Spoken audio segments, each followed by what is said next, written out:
Saludos, les habla la doctora Elsie Lema, residente del primer año del posgrado de Urología, perteneciente a la Universidad de los Andes, Instituto Autónomo Hospital Universitario de los Andes, Cátedra Servicio de Urología, Mérida, Venezuela. El día de hoy estaremos conversando un poco sobre fluidoterapia.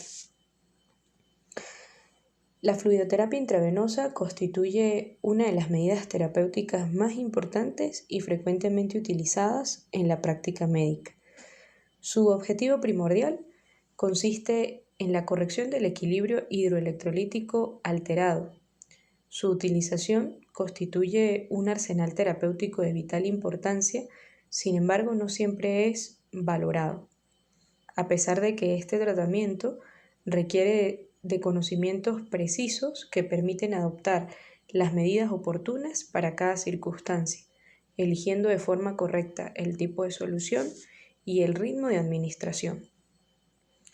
La fluidoterapia intravenosa tiene tres premisas importantes. Primero, aumentar el gasto cardíaco. Segundo, mejorar la perfusión y la oxigenación tisular.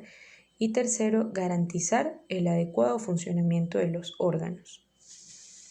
Haciendo un poco de historia, el origen de la fluidoterapia intravenosa, como el de muchos avances significativos en la salud, tuvo lugar en el año 1831, cuando en Inglaterra fue sacudida por el brote de cólera. En este periodo, el doctor William Brooke, un joven médico de 22 años, es quien por primera vez describe las características de la sangre de estos pacientes, definiéndola como una sangre espesa y negra que había perdido su composición hídrica. El doctor Robert Lewin es quien hace la primera infusión intravenosa en pacientes que cursaban con cólera, y a pesar de que tuvo una respuesta positiva al inicio, no fue capaz de mantenerse en el tiempo por tres razones importantes. Primero, porque la fluidoterapia era administrada en pacientes que ya estaban en muy malas condiciones, que mejoraban temporalmente, pero al final terminaban falleciendo. Segundo, porque esta no era una terapia de mantenimiento, sino era una terapia de rescate. Y tercero, porque el fluido que se administraba no era un fluido estéril, no era químicamente estable y generaba entonces en el paciente reacciones adversas importantes como bacteremia, reacciones pirógenas o hemólisis. Es hasta el siglo XIX y el siglo XX que estudios como el de Sidney Ringer, Alexis Harman, Claude Bernan y Starling forjan las bases de la fluidoterapia, incluso poniéndola por encima de la transfusión sanguínea. Es importante recordar entonces que los fluidos deben administrarse con la misma precaución y el grado de conocimiento que se tiene para cualquier otro fármaco. A pesar de lo complejo que es el cuerpo humano, la sustancia más importante de todo nuestro organismo es el agua. El agua corporal total constituye el 50 al 60% del peso total del cuerpo. Esta agua corporal total se distribuye en dos grandes compartimientos. El primero, que lleva por nombre líquido extracelular, corresponde al 20% de esa agua corporal total. A su vez tiene dos compartimientos que son el líquido intravascular, que corresponde al 5%, y al líquido intersticial, que corresponde al 15%. El otro gran compartimiento es el líquido intersticial, que corresponde al restante 40% del agua corporal total. Estos compartimientos tienen una composición particular que los caracteriza. En el líquido extracelular podemos encontrar el catión principal, que es el sodio, y lo acompañan aniones como el bicarbonato y el cloruro. En el líquido intersticial el catión que predomina es el potasio y los aniones que lo acompañan son fosfato y proteínas. En el cuidado del paciente quirúrgico es muy importante los líquidos y los electrolitos, ya que se observan cambios en el volumen y en la concentración en el periodo preoperatorio, intraoperatorio y postoperatorio. La fluidoterapia nos permite aportar tanto las necesidades hidroelectrolíticas básicas como reponer las pérdidas. Las situaciones de estrés, como el acto quirúrgico, desencadenan estados hipermetabólicos, lo que genera resistencia a la insulina, aumento de la lipólisis, pérdida neta de la masa corporal magra. Una persona normal consume aproximadamente entre 1500 a 2000 cc de agua, de las cuales el 75% es consumida por agua libre y el 25% es la que obtiene a través de los alimentos. Además de eso, es importante calcular las pérdidas de agua sensibles e insensibles, que nos va a permitir reponer todo aquello que ha salido. Dentro de las pérdidas sensibles encontramos la orina, que incluye aproximadamente unos 1200 a 1500 cc diarios. Está también las pérdidas a través del tracto gastrointestinal, que se redondean aproximadamente 250, dado mayormente por las heces. Sin embargo, pues esto se puede ver afectado cuando el paciente cursa con evacuaciones líquidas o con episodios eméticos. Dentro de las pérdidas insensibles, están cuantificadas en aproximadamente 600 cc y en estas incluye al sistema respiratorio y al órgano de la piel.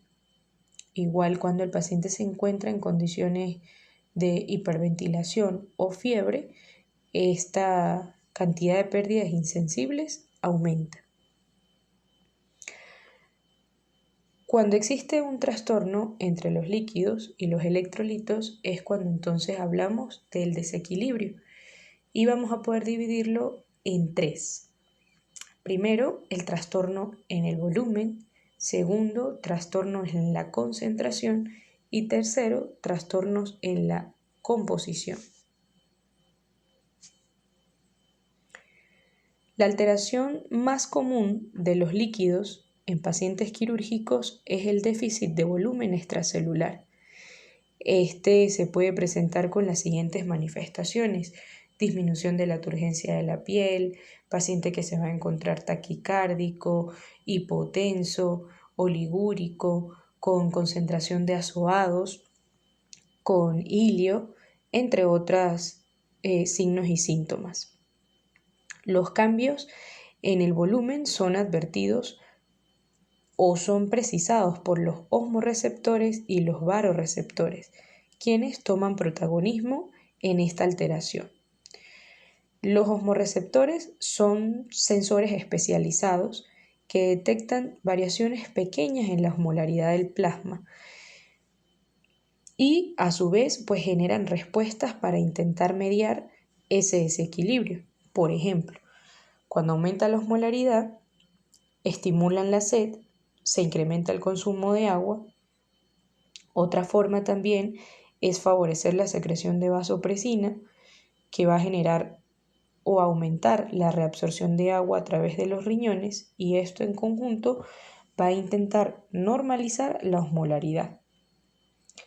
Los varoreceptores también son receptores especializados, pero en cambio estos detectan cambios en la presión y en el volumen circulante. Estos receptores se encuentran ubicados en sitios estratégicos como lo son el callado aórtico y los senos carotídeos.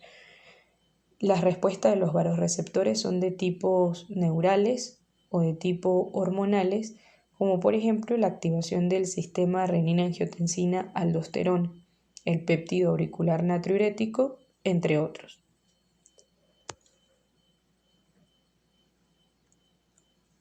A excepción del sodio, la concentración del resto de los iones del líquido extracelular pueden alterarse sin presentar cambios significativos en el número de partículas osmóticamente activas. Por ende, solo van a generar cambios en la composición. Cuando hablamos de concentración, nos referimos netamente al sodio.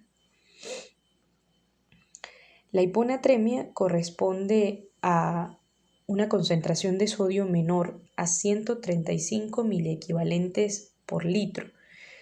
Generalmente se debe a un exceso de agua extracelular y en esto los pacientes posoperados son propensos a generar mayor secreción de hormona antidiurética, la cual pues va a aumentar la reabsorción de agua libre proveniente de los riñones, que va a generar pues expansión del volumen e hiponatremia. También existen medicamentos que son capaces de retener agua, como por ejemplo los antidepresivos tricíclicos, los inhibidores de la enzima convertidora de angiotensina, los antipsicóticos. Es por esto que los pacientes de edad avanzada son los más susceptibles de padecer una hiponatremia inducida por fármacos. Casi todos los pacientes que presenten esta alteración pueden tratarse simplemente con la restricción de líquido, o sea, de agua libre, y en el caso pues, de ser grave, sí se debe administrar el sodio. Importante recalcar que las manifestaciones clínicas van a aparecer en el paciente cuando las concentraciones de sodio sean menor a 120 miliequivalentes por litro. Así pues, cuando tenemos una hiponatremia sintomática, la restitución puede ser 1 miliequivalente por litro por hora, y cuando tenemos una hiponatremia asintomática, podemos tratarla con 0.5 miliequivalentes por litro hasta un incremento máximo de 12 miliequivalentes por litro al día. Importante recordar que la corrección rápida de la hiponatremia puede dar lugar a consecuencias como la mielonisis pontina, las convulsiones, la debilidad, la paresia, el daño cerebral permanente e incluso la muerte.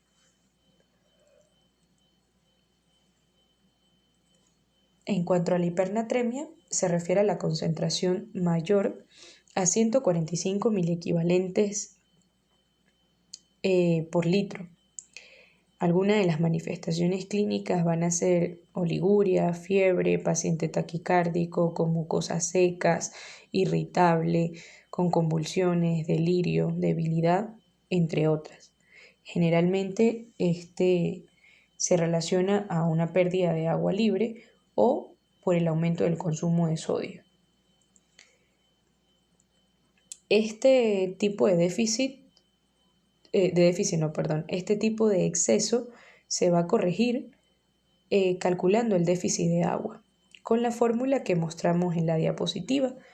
El sodio sérico menos 140 entre 140 por el agua corporal total. En relación a los trastornos de la composición, el de mayor relevancia son los relacionados al potasio y al calcio. Hablaremos en primer lugar en relación al calcio. La hipercalcemia es considerada con valores superiores a 10.5 miliequivalentes por litro.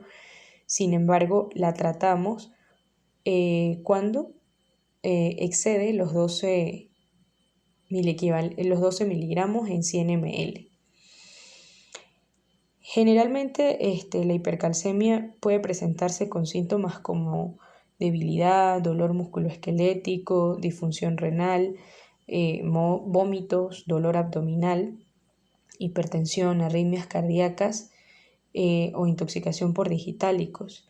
La terapia inicial consiste en la hidratación con solución 0,9%, es decir, una solución isotónica, con el fin de aumentar la excreción urinaria de calcio. Si esto no funciona, podemos administrar por vía intravenosa los bisfosfonatos, pero generalmente la hipercalcemia responde a la hidratación. La hipocalcemia se refiere a la concentración sérica menor a 8.5 miliequivalentes por litro. Generalmente esta la tratamos con gluconato de calcio al 10% por vía intravenosa, pero es necesario corregir los déficits de potasio y el pH en caso de estar alterado para poder tener resultados permanentes.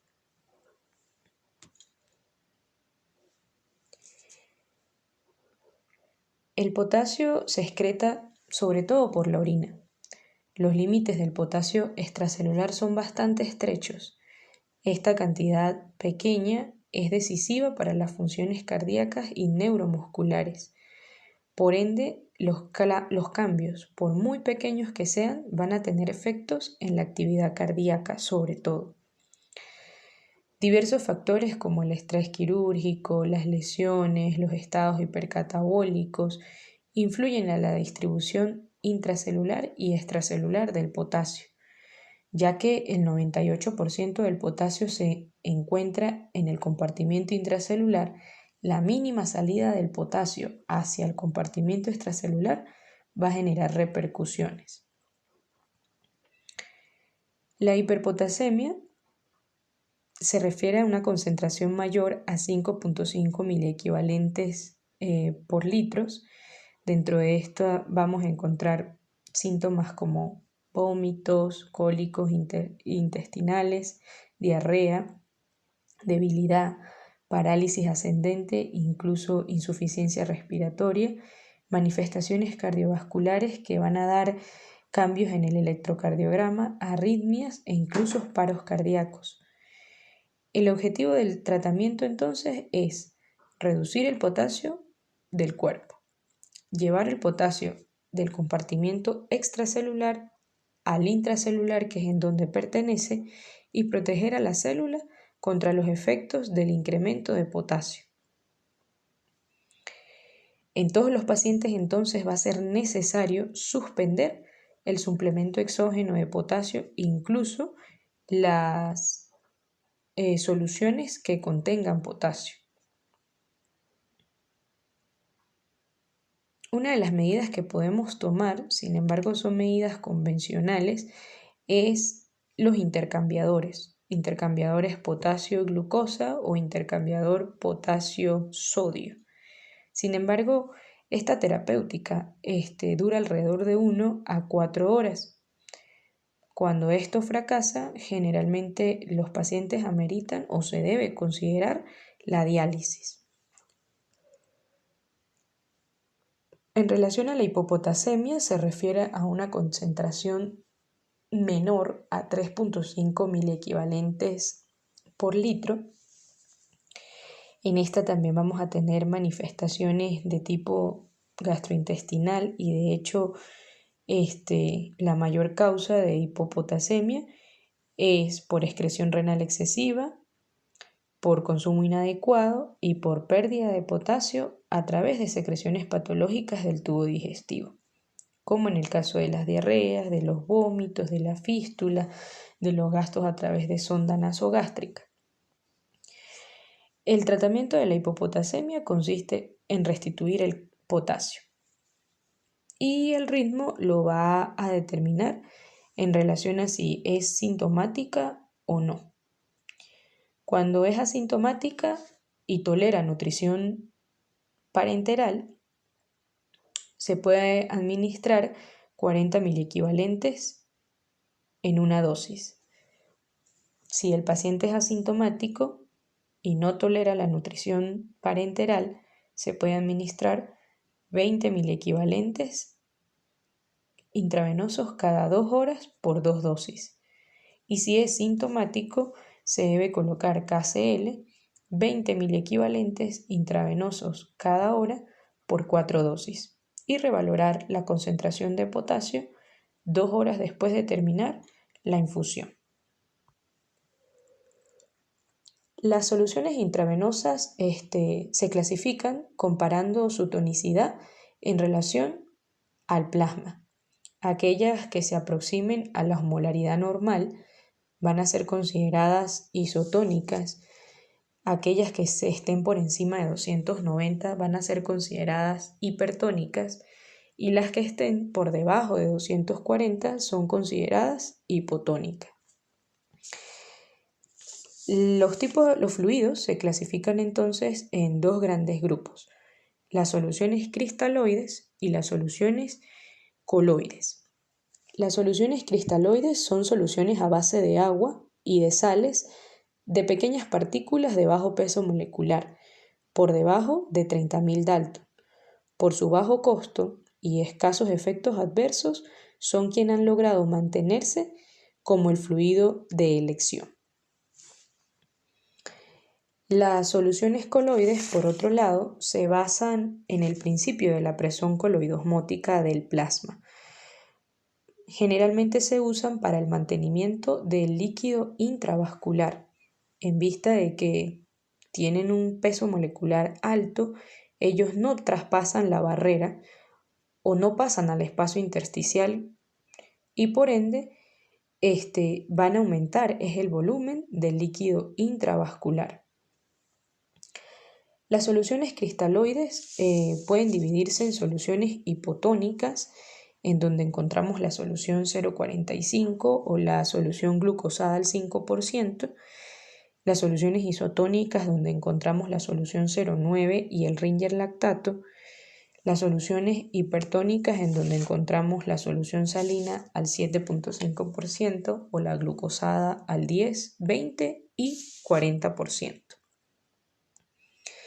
Y las soluciones coloides se clasifican en tres grupos: naturales, donde está la albúmina; semisintéticos, donde están los dextranos; y artificiales, donde tenemos a la hidroxietilalmidón, los derivados de la gelatina y el manitol. Soluciones cristaloides. Las soluciones hipotónicas contienen agua libre que, cuando se infunde rápidamente en grandes valores, pueden reducir la osmolaridad plasmática. Por ende, estas soluciones están indicadas en las deshidrataciones hipertónicas, en los estados hiperosmolares de los diabéticos, por ejemplo. No son soluciones que se usan como terapia de reposición. Y cabe destacar aquí que la glucosa, a pesar de que tiene una osmolaridad que se dirige más a la isotonicidad, cuando ésta es metabolizada, se convierte en agua y dióxido de carbono. Por ende, se comporta como una solución hipotónica.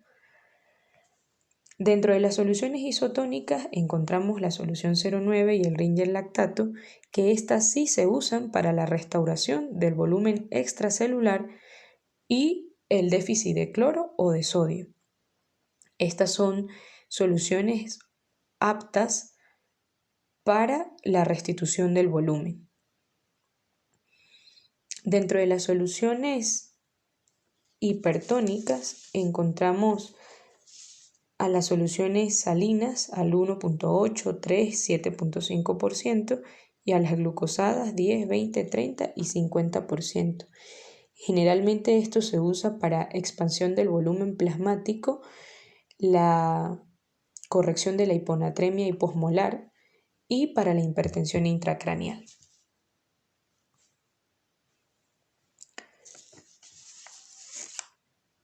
Dentro de los coloides, ya mencionamos que se clasifican en naturales, semisintéticos y artificiales.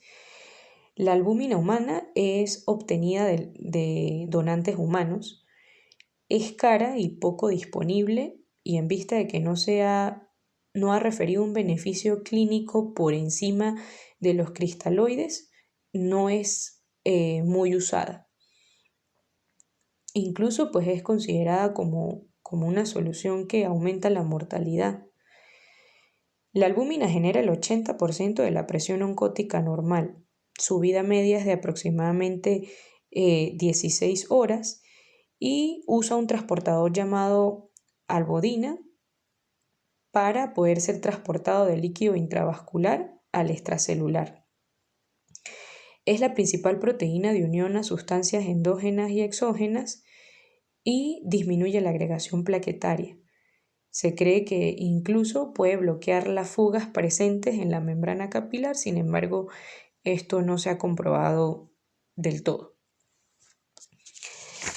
Dentro de los derivados de la gelatina, estos son derivados del colágeno bovino, su vida media es de aproximadamente 2 a 3 horas y el efecto expansor es corto.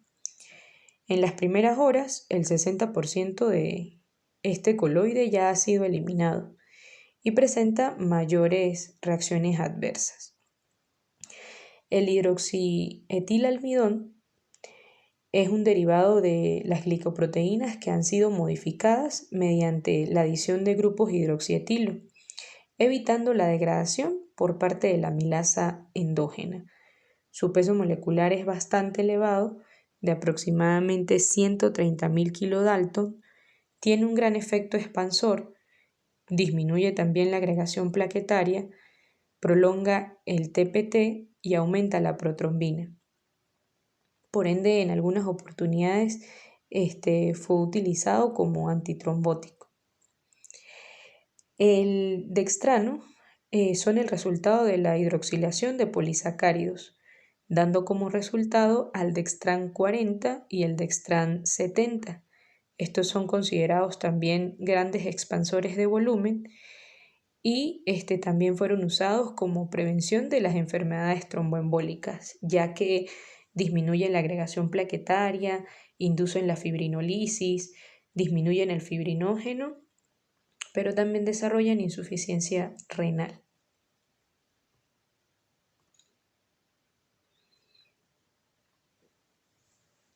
No existe un protocolo general para la administración de fluidos. Las pautas que tengamos deben ser ajustadas a cada paciente. Se debe reponer o darle principal importancia a los déficits calculados. Debe darse importancia a las situaciones en donde hayan insuficiencias orgánicas y el paciente debe estar monitorizado. Entonces, un fluido ideal o cercano a lo ideal es aquel que permita el aumento sostenido y predecible del volumen intravascular, que tenga una composición química lo más cercana posible a la del líquido extracelular, que sea metabolizado y excretado completamente sin que se acumulen los tejidos y que genere la menor cantidad de efectos adversos metabólicos o sistemos. Además de eso, también es importante el costo-beneficio. En el tratamiento del paciente preoperatorio o el paciente que tenemos en sala para ser llevado a mesa operatoria, como hidratación parenteral base, podemos usar las siguientes fórmulas que presentamos en la diapositiva, en donde según el peso vamos a administrar la cantidad de líquidos para ese paciente. Ponemos un ejemplo de un paciente de 70 kilos. Los primeros 10 kilos corresponderán a 100 ml por kilo por día, es decir, 700 ml en total. Del 10 a 20 kilos, de los 10 a los 20 kilos sucesivos, vamos a administrar 50 ml kilo día adicionales, es decir, 500 ml más, y por encima de los 20 kilos en adelante vamos a administrar 20 ml por kilo por día.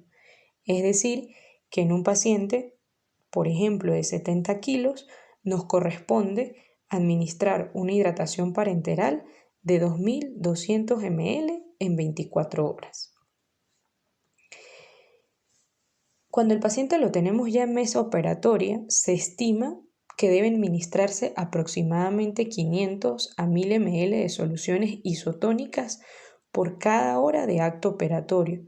Sin embargo, esto es algo muy general, pues el paciente debe ser valorado según el tipo de intervención a realizar, según el riesgo considerado para el paciente, según las patologías de bases que tenga, y esto nos permitirá definir cuál es la cantidad de líquido que el paciente necesita dentro del acto operatorio. En el paciente postoperado, entonces, va a ser importante cómo sale el paciente del quirófano, en qué condiciones sale el paciente del quirófano, cuánta diuresis tuvo dentro del quirófano, cuánta pérdida sanguínea tuvo, cuánto líquido fue administrado. Pero en líneas generales, el paciente postoperado durante las primeras 24 horas debe administrársele una solución isotónica y posterior a las 24 horas, si el paciente no ha tolerado la vía oral, debemos agregar una solución dextrosal que nos permita mantener la energía y la energía en el cuerpo y la hidratación adecuada. Siempre debemos tener monitorizado al paciente bajo 3 acciones importantes. Los signos clínicos que nos van a permitir decir si ese paciente tiene déficit de líquidos o si tiene un exceso de líquidos. Esto va a estar dado por los signos clínicos básicos. Frecuencia cardíaca, frecuencia respiratoria, la diuresis horaria, la temperatura, el nivel de estado de conciencia.